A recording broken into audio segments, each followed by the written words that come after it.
வணக்கம் சார். வணக்கம்மா. தனுசு ராசிக்கு ஆவணி மாத பலன்கள் எப்படி இருக்கும் அப்படின்னு சொல்லுங்கள். தனுசு ராசியை பொறுத்தவரை பாக்கியாதிபதி அப்படின்னு சொல்லக்கூடிய சூரியன் கேதுவோடு சேர்ந்திருப்பது அவர்களுக்கு ஒரு இறுக்கமான மனநிலையிலே எப்போதும் இருக்கிற மாதிரி ஒரு சூழ்நிலையை உருவாக்கிடும். ஏன்னா பாக்கியம்ங்கிறது அடிப்படை தேவைகளுக்கு ஒரு மனிதன் போராடாமல் இருக்கக்கூடிய ஒரு சூழலை தான் பாக்கியம் அப்படின்னு சொல்கிறோம். அந்த பாக்கியத்திலே பார்த்திங்கன்னா ஏற்கனவே கேது இருக்குது, இப்போதைக்கு சூரியனும் போய் சேர்றதுனால அந்த நெருக்கடிகள் சற்று கொஞ்சம் அதிகமாக இருக்கக்கூடிய சூழல் இருக்கிறதுனால அதை கொஞ்சம் இந்த மாதம் வரைக்கும் பொறுத்துக்கிட்ட வேண்டிய சூழ்நிலை அவர்களுக்கு உருவாகுங்கிறத அதை தெரிஞ்சுக்கிட்டாங்கன்னா பெரிய அளவுக்கு மனசில் பாதிப்பு இருக்காது. இவ்வளோ நாள் பல நெருக்கடிகளை தாண்டி வந்தால் கூட இந்த மாதம் அதே போல் ஒரு மனநிலையை வச்சுக்கிட்டு அப்படியே தாங்கிட்டு வந்துட்டாங்கன்னா அடுத்த மாதம் நார்மல் ஆகிடும். புரட்டாசி மாதம் பார்க்கும்போது 10ஆம் இடத்துக்கு சூரியன் வந்துடும், அவர்களுக்கு இது ஒரு நல்ல பலனை கொடுக்குங்கிறதுனால இந்த மாதம் வரைக்கும் கொஞ்சம் கடுமையாக தான் இருக்கும். அதை கொஞ்சம் கவனமாக பார்த்துக்கணும். அதே போல் இந்த நெருக்கடிகள் பெரிய அளவுக்கு தாக்குதல் செய்யாமல் இருக்கிறதுக்காக நம்ம ஏற்கனவே சொன்ன மாதிரி பாம்புகளின் பெயர்களில் உள்ள சிவனை வழிபடலாம். நாகநாதர், நாகேஸ்வரர், இந்த மாதிரி பெயர்களில் சிவன் எங்கேயாவது இருந்ததுன்னா, அந்த கோயில்கள் இருந்ததுன்னா ஞாயிற்றுக்கிழமையில் போய் அவங்க வழிபட்டாங்கன்னா அவங்களுக்கு நெருக்கடி ஓரளவு கிளியர் ஆகிடும். பெரிய அளவுக்கு நெருக்கடி இருக்காது அப்படிங்கிறத மட்டும் அவங்க தெரிஞ்சுக்கணும். அடுத்து தனுசு ராசி அப்படின்னு பார்க்கும்போது ராசிக்கு உரிய கிரகமான குரு 8ஆம் இடத்துல தான் இருக்குது.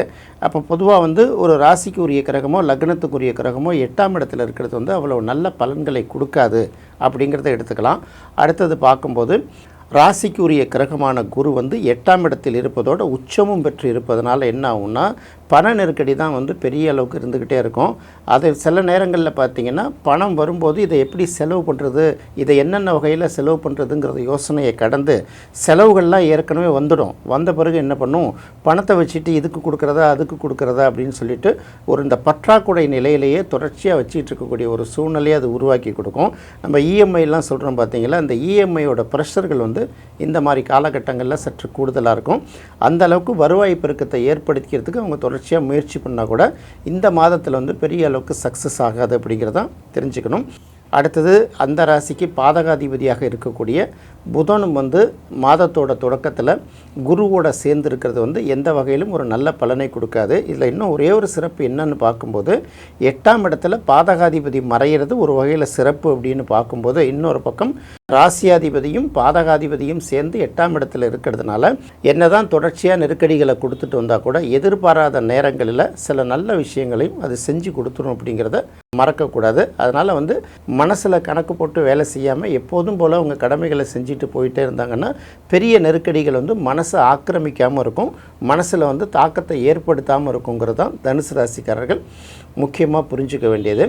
அடுத்தது பார்க்கும்போது ராசிக்கு 3ஆம் இடத்தில் ராகு இருக்கிறது. என்ன தான் நெருக்கடி இருந்தால் கூட சனி 4ஆம் இடத்துல இருக்குது, கேது 9ஆம் இடத்துல இருக்குது. இந்த மாதிரி பல நெருக்கடிகள் மனிதர்களுக்கு உருவானால் கூட 3ஆம் இடத்துல இருக்கக்கூடிய அந்த ராகுங்கிறது எல்லா விஷயங்களையும் எல்லா பிரச்சனைகளையும் எப்படி எதிர்கொள்கிறது, இதிலேருந்து எப்படி வெற்றிகரமாக மீண்டு வர்றது, அதற்கான தைரியத்தை ரொம்ப நிறைய கொடுக்கும். இன்னும் சில பேர் கூட சொல்லுவாங்கள்ல, என்னடா அது இவ்வளோ பிரச்சனைகள் வந்தால் கூட எப்படி இவன் தைரியமாக எல்லாத்தையும் எதிர்கொண்டுட்ருக்கான், நம்மளாலாம் இதெல்லாம் பண்ண முடியாது அப்படின்னு சொல்கிறாங்கல்ல. அதுபோல் பல்வேறு நெருக்கடிகள் பல்வேறு சிக்கல்கள் எல்லாத்தையும் கடந்து இவர்கள் வெற்றி நடை போட்டுட்டு கண்டிப்பாக மேலே வருவாங்க. அதுக்கு 3ஆம் இடத்துல இருக்கக்கூடிய ராகு பெரிய அளவுக்கு கை கொடுக்கும். அதனால் இந்த ராகுவை இன்னும் வலிமைப்படுத்துவதற்காக என்ன பண்ணலான்னா சனிக்கிழமைகள் தோறும் துர்க்கை அம்மன் வழிபாடு செய்வது இவர்களுக்கு ஒரு நல்ல பலனை கொடுக்கும். ஏன்னா மனசில் ஒரு தைரியம் வந்ததுன்னா எவ்வளோ பெரிய பிரச்சனைகளாக இருந்தாலும் அதிலேருந்து நம்ம மீண்டு வர முடியும் இல்லையா. அதனால் மன தைரியத்துக்காகவும் எதையும் சமாளிக்கக்கூடிய அந்த மனப்பான்மை மனசுக்குள்ளே வரணுங்கிறதுனாலையும் தான் 3ஆம் இடத்துல இருக்கக்கூடிய ராகு வலிமைப்படுத்துகிற வகையில் துர்க்கை அம்மனை வழிபடுவது சனிக்கிழமை காலை இந்த 9 to 10 ராகு கால நேரத்தில் வழிபடுவது ரொம்ப சிறப்புள்ளதாக இருக்குங்கிறது தனுசு ராசிக்காரங்களுக்கு நம்ம சொல்கிறோம். அடுத்தது பார்க்கும்போது 4ஆம் இடத்தில் சனி இருக்கிறது. 4ஆம் இடத்தில் இருக்கக்கூடிய சனி உடல் ரீதியாக சில விஷயங்களை உடலில் சின்ன சின்ன குறைபாடுகளையும் சின்ன சின்ன நோய்களையும் சின்ன சின்ன நெருக்கடிகளையும் கொடுத்துக்கிட்டே வந்தால் கூட இந்த சனிக்கு குருவோட 9ஆம் பார்வை கிடைக்கிறதுனால ஏற்கனவே நமக்கு இருக்கக்கூடிய நெருக்கடிகள், அதாவது வந்து மனுஷனை நிம்மதியாக இருக்க விடுமா, சாப்பிட விடுமா, தூங்க விடுமாங்கிற மாதிரி சில பிரச்சனைகளை கொடுத்துக்கிட்டு இருந்தாலும் கூட குருவோட பார்வை அதுக்கு கிடைக்கிறதுனால ஏற்கனவே இருக்கக்கூடிய பல தொடர்ச்சியாக வந்துட்டு இருக்கக்கூடிய இந்த நெருக்கடிகளை எல்லாம் கொஞ்சம் நிறுத்தி வச்சுட்டு கொஞ்சம் ரிலாக்ஸாக திங்க் பண்ணுறதுக்கு ஒரு நல்ல வாய்ப்பை அது வந்து உருவாக்கி கொடுக்கும். அதையும் கடந்து இந்த சனிக்கு வந்து சுக்கிரனோட பார்வையும் கிடைக்குது. அதனால் 2 குரு, ஒன்று வந்து தேவகுருன்னு சொல்லக்கூடிய பிரகஸ்பதி குருவோட பார்வையும் சனிக்கு கிடைக்கிது. இன்னொரு பக்கம் அசுரகுரு அப்படின்னு சொல்லக்கூடிய சுக்கிரனோட பார்வையும் இந்த சனிக்கு கிடைக்கிறதுனால உடல் ரீதியாக ஏதாவது ஏற்கனவே பிரச்சனைகள் இருந்ததுன்னா அதெல்லாம் உடனுக்குடன் இன்னும் கொஞ்சம் கொஞ்சமாக கிளியர் ஆகிட்டு வருங்கிறதுனால பெரிய அளவுக்கு கவலைப்பட வேண்டிய தேவையில்லை. 9ஆம் இடத்துல இருக்கக்கூடிய சூரியனும் அந்த கேதுவும் தான் பார்த்திங்கன்னா மன உளைச்சல் அப்பப்போ கொடுத்துட்ருக்கோம். அதை கடந்து சனி 4ஆம் இடத்துல இருந்தால் கூட அதுக்கு கிடைக்கக்கூடிய குரு சுக்கிரனோட பார்வை வந்து ஓரளவு மனசில் மகிழ்ச்சியை கொடுக்கும். 3ஆம் இடத்தில் இருக்கக்கூடிய ராகு வந்து எதையும் தைரியமாக எதிர்கொண்டு வெற்றி நடை போடுவதற்கு ஒரு வாய்ப்பை உருவாக்கி கொடுக்கும். அடுத்து பார்க்கும்போது ராசிக்கு 5ஆம் இடத்துக்கும் 12ஆம் இடத்துக்கும் உரிய கிரகமான செவ்வாய் வந்து ராசிக்கு நேர் 7ஆம் இடத்துல இருக்குது. செவ்வாய் வந்து 7ஆம் இடத்துல இருக்கிறது பெரிய அளவுக்கு மைனஸ் கிடையாது. அதே சமயத்தில் பார்க்கும்போது செவ்வாய் இருக்கக்கூடிய இடம் அப்படின்னு பார்க்கும்போது அது வந்து புதனுடைய வீடு. செவ்வாய்க்கு அது வந்து ஒரு பகை வீடு அப்படிங்கிறதுனால குடும்பம் வரைக்கும் 5ஆம் இடம் 12ஆம் இடம் அப்படின்னு சொல்லுவாங்கள்ல, பிள்ளைகள் வழியில் ஒரு சில செலவுகள் வருவதற்கு ஒரு வாய்ப்பு இருக்குது. நம்ம வரக்கூடிய வருவாயே ஷார்ட்டேஜில் இருக்குது. இதுலேயும் 1% எடுத்து போடும்போது என்ன ஆகும்னா அதுவே வந்து பரிகாரமாக அமைஞ்சிடுங்கிறதுனால அதில் கொஞ்சம் கவனம் செலுத்தினாங்கன்னா மற்ற செலவுகள் வந்து அதெல்லாம் ஓரளவு கட்டுக்குள்ளே கொண்டு வருவதற்கு ஒரு நல்ல வழி கிடைக்கும் அப்படிங்கிறத தெரிஞ்சுக்கலாம்.